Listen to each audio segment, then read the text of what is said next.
Sanibonani balandeli be-AVG Reality News. Igama umchasiseli isiminye sentombi zasemzingwane. Namhlanje bakithi ngithe ngizochaza ngendaba esegudwini ekhona kuthiwa kukhona abantu abafile elindela okungabantu baseZimbabwe. Leyo ndaba bakithi zingamampunge akusindaba eziliqiniso. Sesizamile ukuthi sithinte ngapha nangapha sibuzisise ebantwini ukuthi mhlawumbe singathola umuntu onobufakazi obubambekayo ukuthi hayi nginomfowethu oshonileyo kumbe umuntu othi kunomuntu othile ngimazi oshonileyo kodwa akukatholakala. Sizamile ukuthi sithole abaphathi intambo kuzo lezi ndaba akekho umuntu okukonfirmayo.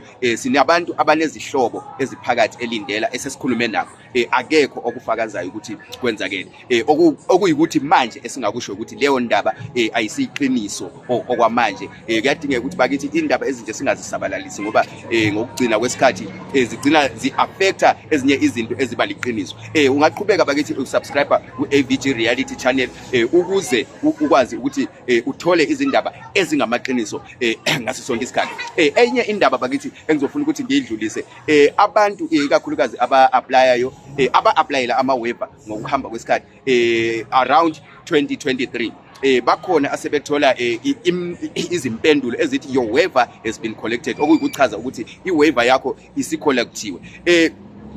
Kune problem enjalo elihlangabezana nayo. Engicabanga ukuthi kumele umuntu athathe i-passport yakhe, athathe ne-slip sakhe se-waiver, ahambe aye e-VFS ayozama ukuthi bamcorrectele leyo nto. Akukho ukuthi mhlambe ukhona umuntu osentshontshe i-waiver yakho okukhona okuthile osokuphambaniseka, hayi, kodwa i-system yiyo eyenza kube njalo. So siyakhuthaza ukuthi mangabe wawi-apply le waiver ngazo lezi zikhathi esezedlula, mawuthi uyayi-tracker ikubonise ukuthi seyathathwa, siyakukhuthaza ukuthi thatha i-slip sakho uphuthume uye khona ngale VFS bazofika bekulungisisa. Okunye njalo awavalwanga ama-waiver. Khona abantu abasabalalisa inkulumo eziyukuthi ama-waiver seyavalwa seyathini. Ama-waiver akaze avalwa, into eyohlala ikhona.